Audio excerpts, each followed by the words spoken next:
Hey everyone, MegaRuler 31 back here, breaking down some Euroleague basketball for 12/29. It's got two slates this week. They're playing early this week like they did last week because of the New Year holiday. Hope everybody that celebrated Christmas had a good time, safe time with your family. Split this week is 5-4. Games are decent both days. So let's get right into it. First, we have Olympiacos taking on Kimchi.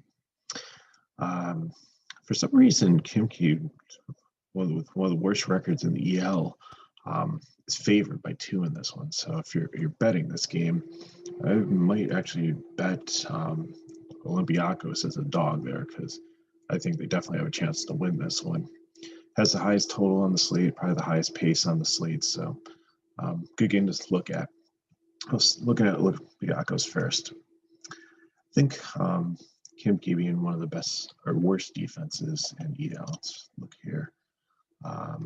Yeah, they're pretty much last in against guards, pretty bad against front court too. So definitely a good matchup target. So when we're looking at Lucas here, he's been solid recently.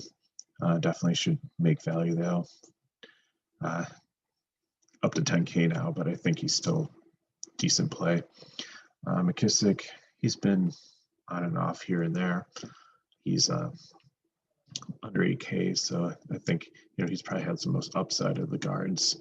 And then Spanulis, he's been pretty steady at about 15 DK points, so he'll probably just get there value-wise. Probably not a ton of upside. Harrison, he's back and been playing okay. I think at 53 he's just 200 below where I look for a value, which is 5,500. He'd probably get 12 to 14, so he should be right there. So some options there. In the front court, it looks like definitely K-Pop is out, and G-Print is questionable, even if he's back. I really don't trust him. He's been sporadic. He's had some smash games, and he's had some awful games. So the other frustrating one is Hassan Martin. I thought he would so benefit when G-Print was out and some other injuries, but he just hasn't gotten there consistently.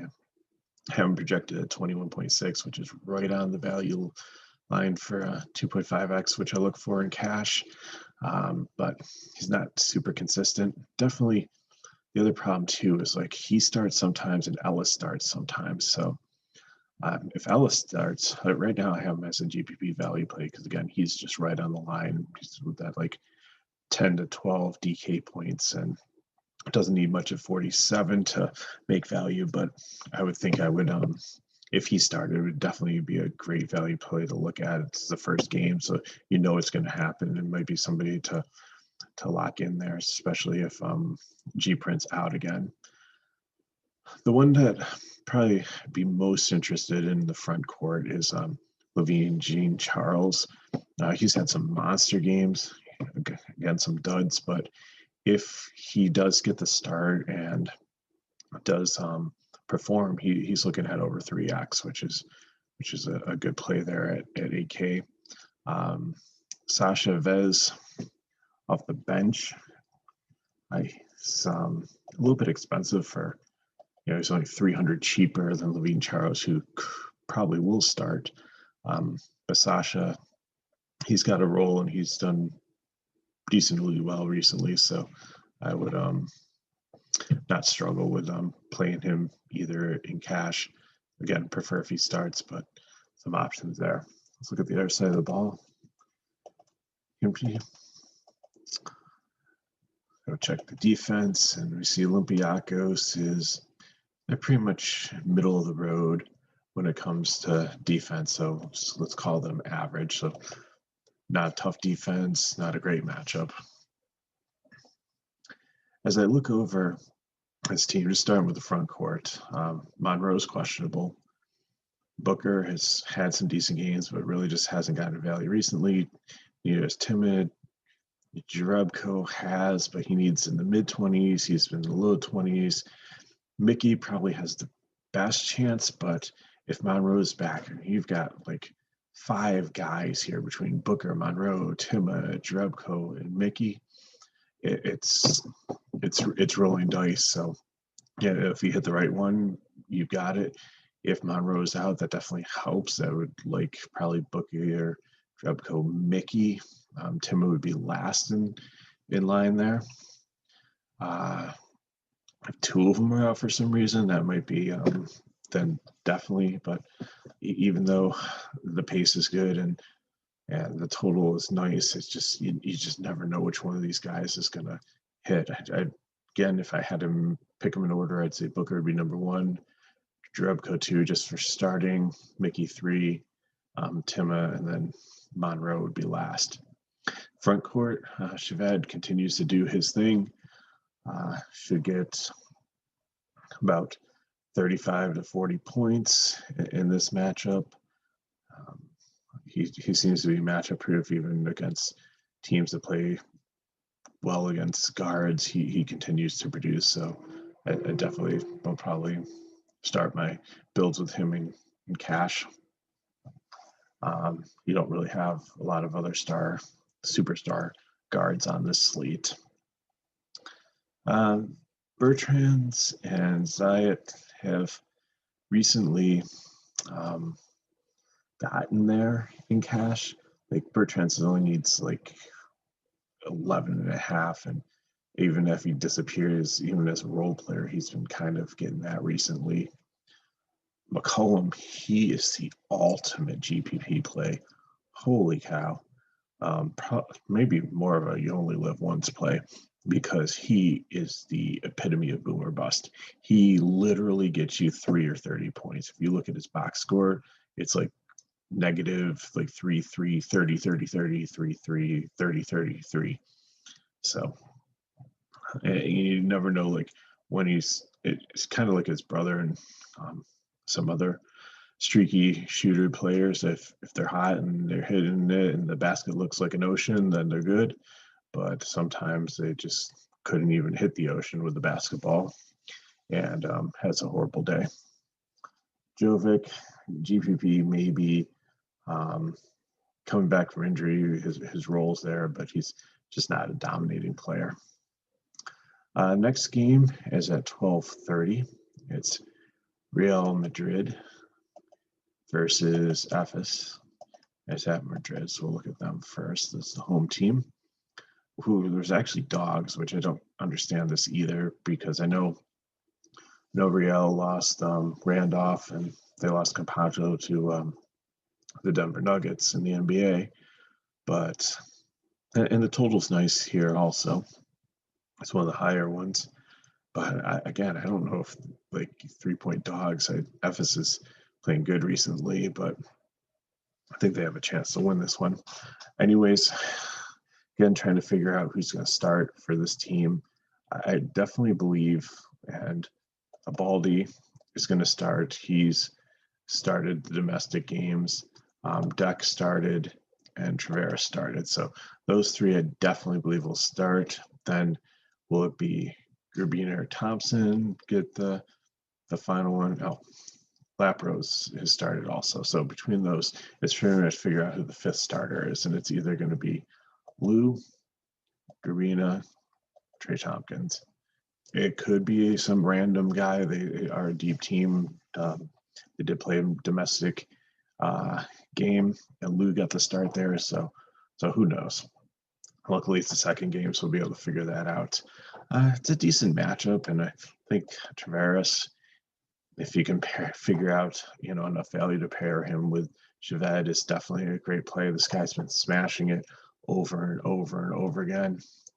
Defensively, Ephes is actually 14th out of 18 against forward, so that's a good place matchup to look there. So the rest of the front court, Tompkins, if he gets the start, I would like him. He really didn't do much last round coming off the bench, but the rounds before that, he was amazing. Garuba had a smash game. I think he had like 33 DK points last time, which was huge with the start, but I have him as a blue C because I would only start him if I'd only play him on my line if he starts, because you don't know how many minutes he's going to get if he doesn't. Abalde, like, he had a good stretch. He was kind of filling in into the 2 once Campazzo left, helping out with the guard, helping out being like a facilitator. But Randolph has been out for a couple rounds now, and I don't know if like that there's a correlation there, but he just hasn't been as dominant as he was the first couple of rounds after Campazzo left. So, I think he can get to around like 20 DK points, but his price has gone all the way up to 81. So GPP for me. Kosser, he's picked it up a little bit. If he can get 10 to 12, 47, that's a value play. Deck still is trying to get into the NBA. Sometimes he can show out. Sometimes he'll just have a mediocre game. Needs about 15 for value. I see him around 12. So GPP. And looking at the guards, Lapro and Lou, I believe are safe. Even if Lou doesn't start, he comes off the bench. He definitely has a role. He's one of the veterans of the team. In soccer, sometimes they call him the talesman. One of the emotional leaders of the team. One that the team looks. He's like the veteran presence there. So definitely like these two in cash. Not a bad one to pair with Javed, either one there. Carroll, if you're looking for a value play, recently has been able to get there, but still a little skeptical with him. So he's not a green V for a cash value play. He's more of a GPP value play. And Alcine, like, he's a teenager. He's got tons of talent. He's supposed to be the future of the team, but he can't even break 10 DK points any round. So kind of frustrating. This team is so deep and talented, frustrating overall, because, you could think we know who's going to play, and then a random guy like Taylor or Rudy Fernandez or Kosser, like one of these guys can just go off and have like a complete smash game out of nowhere. Probably not Reyes. He's really old. I think he's been around since the inception of European basketball, maybe even the inception of basketball. He was probably knew Dr. Naismith back in the day. So on to Ephes. They have been clicking and playing really well recently, and it seems like they've settled on the lineup, looking at their last domestic games and their games, which it seems like they're going with Simone, Larkin, and Mikic at the guards. Simone meaning more of like the small forward, can play the two if needed. And it seems like Dunston's definitely, back and ready to go, and Mormon is playing at the power forward. So it kind of seems like Singleton and Anderson have kind of faded out. So I'm not completely confident in giving Mormon the green S for the start. I still think it could be Singleton. So, a little bit of a question there. But again, it's the third game. It's at 2:00, so it's a little bit later. But out of 5 games, it's the middle game, so it still gives you some play. So, Mikic and Larkin, I definitely feel are cash plays. Mikic, I was very skeptical on. He was so erratic, and then he had the injury, but it looks like he came back. He's about 22, 25 DK points, exactly what we need for value for him.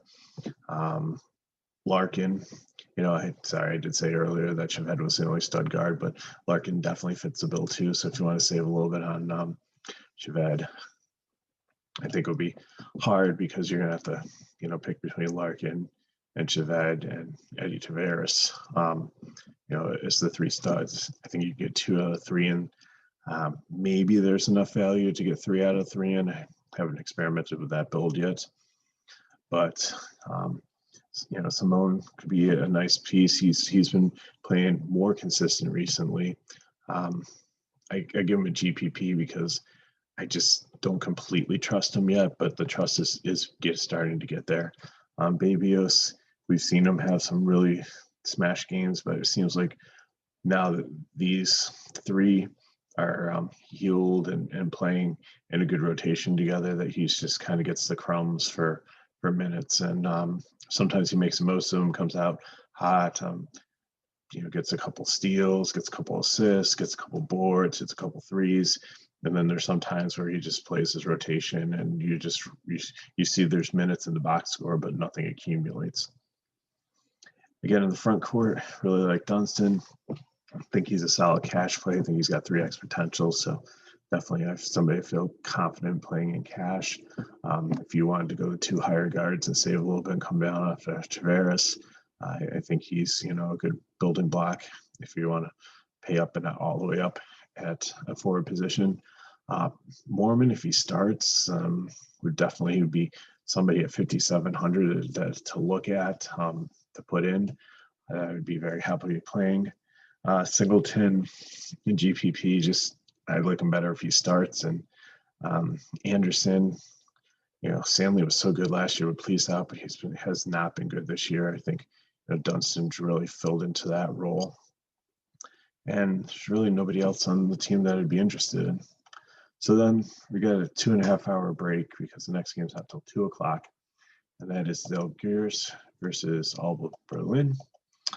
Zalgiris is, and the line on this game has changed. I mean, it's not too super significant, but they originally were a -2.5 and they've changed to a -4.5. I think part of the reason is that the Berlin coach has COVID and will be missing the game.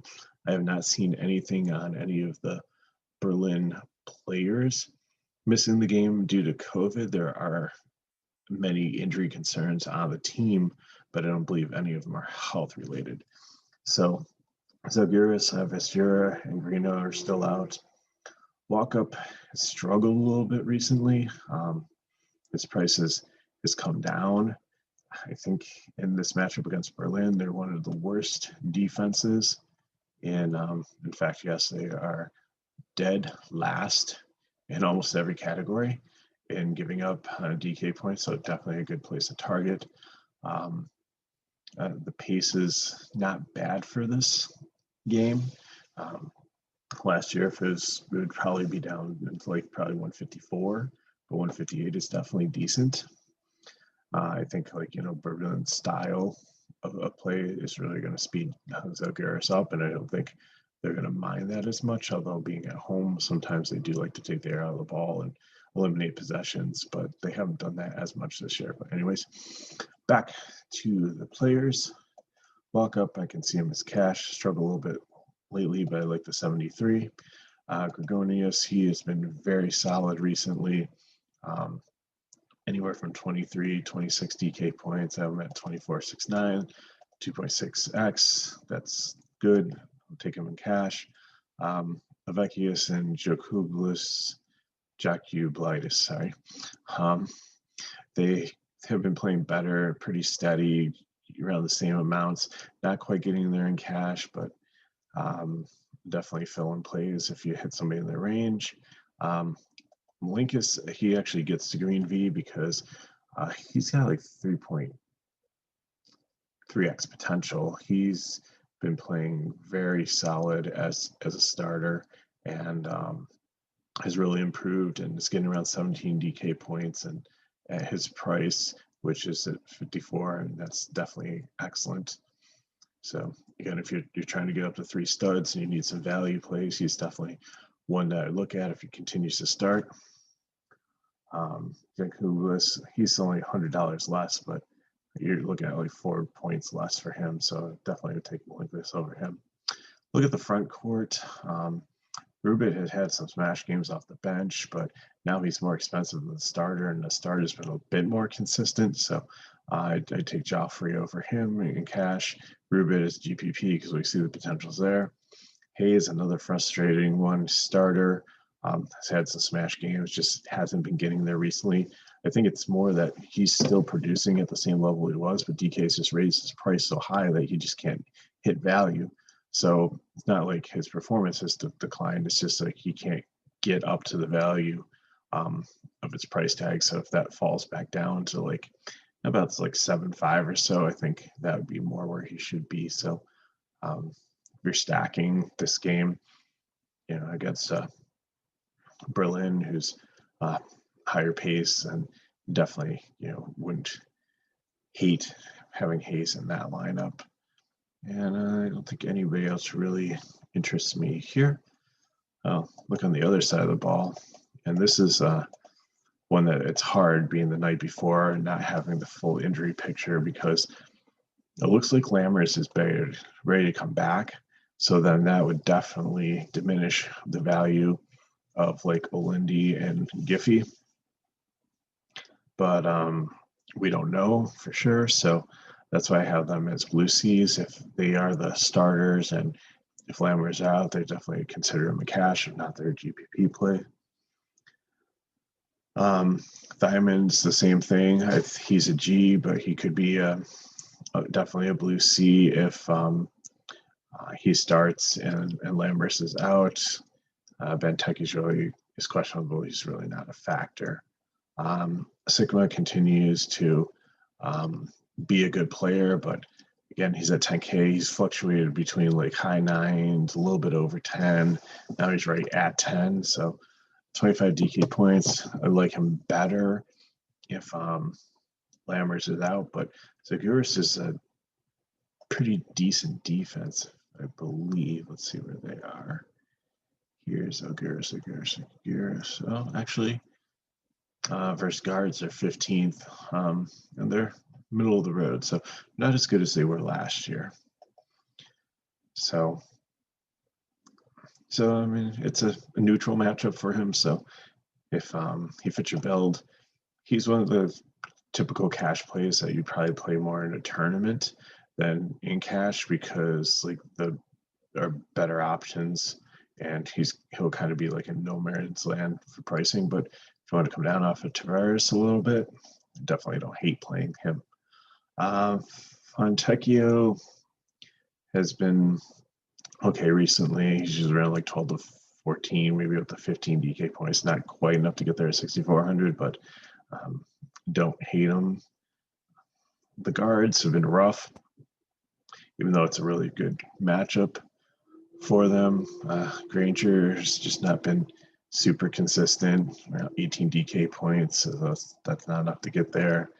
Tisek, he's only needs like 10 or 11 points at 42, and Molo, Ericsson's questionable too. If Ericsson's back, it's just gonna make things muddy again. But even if he does come back, I don't trust he's fully healed, so he's a fade. So really not interested in the guards here. So many other options for that.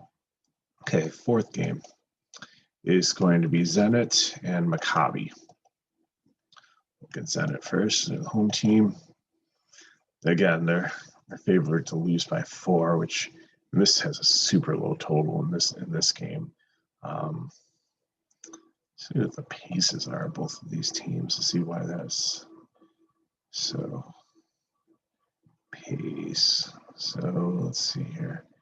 Zenit plays at the slowest pace. I thought Maccabi was pretty much up there. So looks like Zenit at home is really going to think they're going to slow Maccabi down. So that might make this not a great DFS game to target, but I'll look at the plays here. Pangos has been solid recently. In this matchup, he could be getting, let's see where Maccabi is for defense.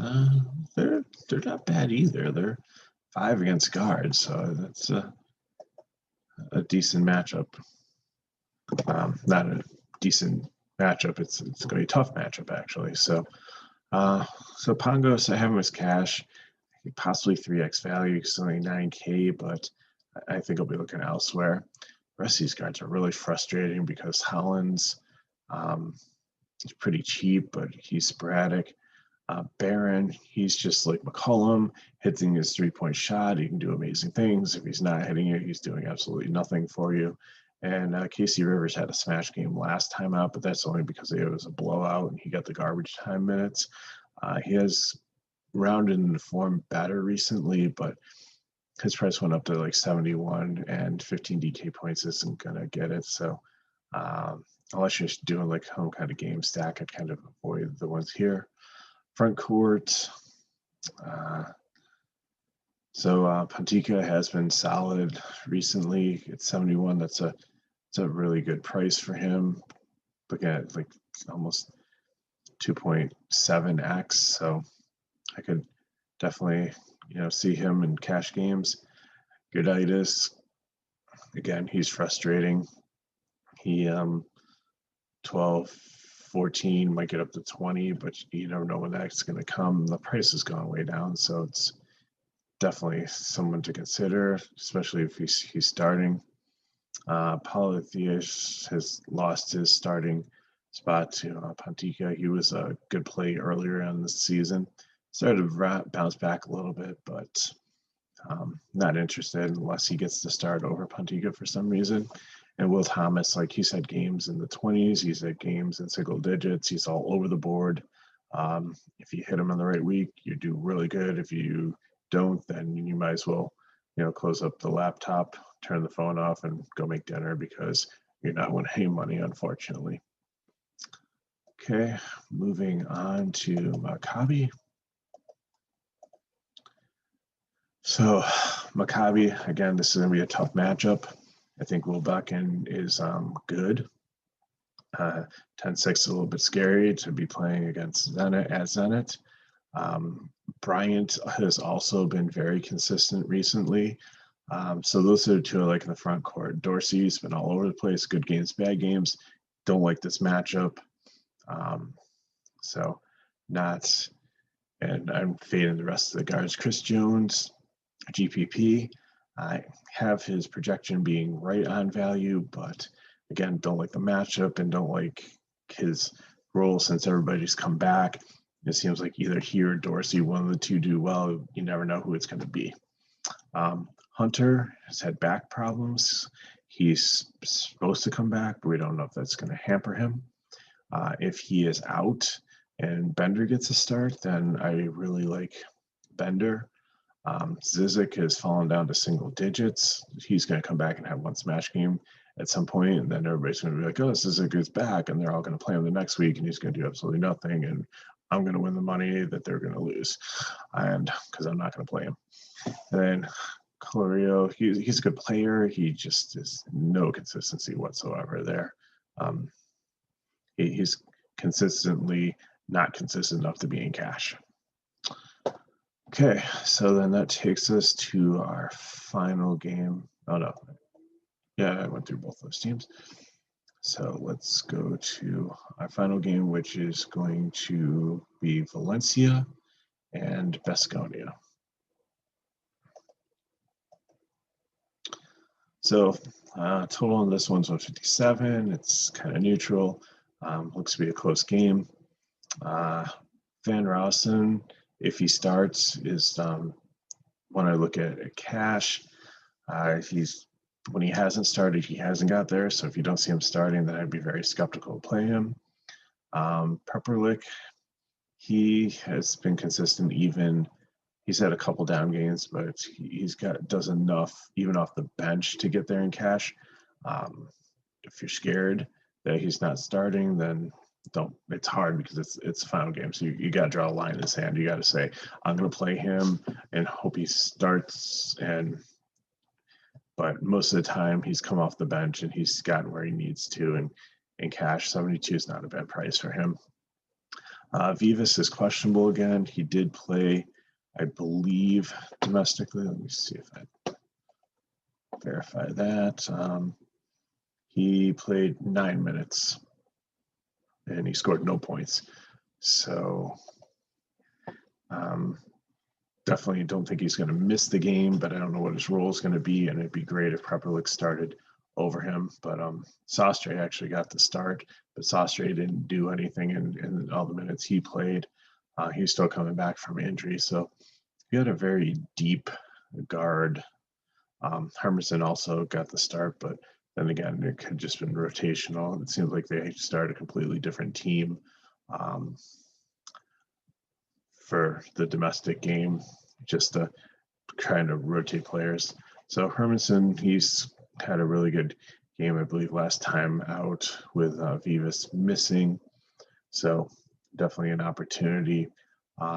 If for some reason Vivas is out and Hermanson gets the start, then somebody look for it in a GPP.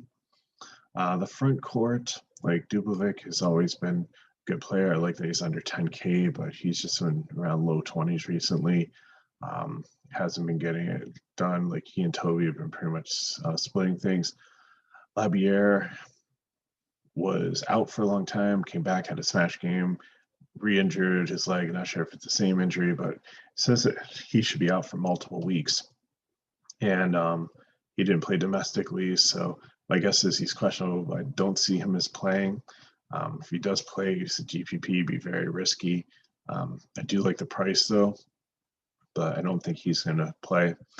Clinic, he was consistent in cash, hasn't been recently, so he's only around like 14 DK points. So if you want to try to catch lightning in a bottle, go ahead and try it, but not in cash. So, just with the whole situation here, I just don't like many of these in cash. Let's look at the defense. Yeah, actually, Baskonia is like one of the best. They're the second best.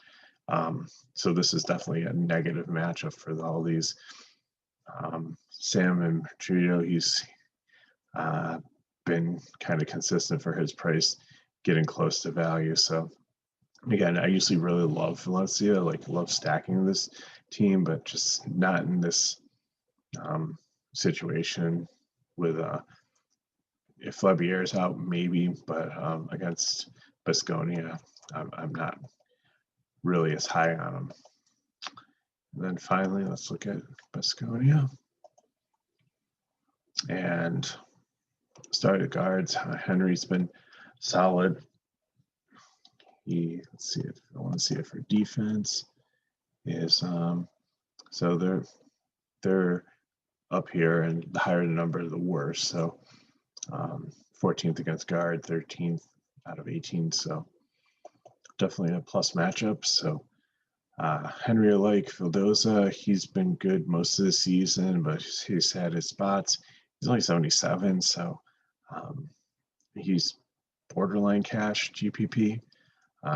Dragic, he's been sporadic too. Probably will get there in the matchup, but I don't trust this, so he's GPP. Fall, I love him. I think if he continues to start, he's really developed into a good player. 7,500. I think he's going to get 23 if he doesn't start. I still consider using him. Jakiri started last time, had a smash game, but don't see him starting regularly. So Plurna, I mean, there's another question too. If he's out, then that really helps Gerditis. Even though I have a GPP, I think that the whole front court, especially Peters, he got the start domestically. So have him as a cash play. I guess bottom line, and it's hard because it's the last game, so we don't know what's going to happen. The nice thing too is, like, if a good fall and Jakiri starting, they're only $100 difference, so it's an easy pivot there. Gerditis 8,000, Peters 79. So, if you leave a forward spot, if you really want to get a piece of this game with one of these guys, like I said, Fall would be my favorite, but if you leave 8,000 for Gerditis, or actually even just 79 for Peters, and you can see when the lineup comes up, you can see who like the best position player is, and just fill it in that position. I'm not saying that to core at this point one of the Baskonia forwards, but they're in a good spot and a good matchup. So, well, that wraps up things today. Make sure you check us out in our Discord if you're an FSI member. If you sign up for our package, we'll have the cores there. We'll have updates, more information, and post the whole sheet on the site, so you'll be able to look over as you build your lines, and we'll update you on any late breaking news. Tomorrow there's 4-game slate. Tomorrow on the 30th, which would be Wednesday. And that looks like a really interesting slate because you've got some key people out already, like Will Clyburn's out for CSK. You have Jordan Lloyd is out for Zvezda, and it looks like almost the whole Asphalt front court is out. So that could be very interesting. So again, MegaRuler 31 from SFSI DFS. Check us out on fsidfs.com, and thank you for your time. If you enjoyed this free video and would like to see more, you can help us out by giving us a like, telling some friends about it so they can subscribe and enjoy also. And wish you luck tomorrow in your builds and your lineups, and hopefully see some green screens and some cash. So, MegaRuler out.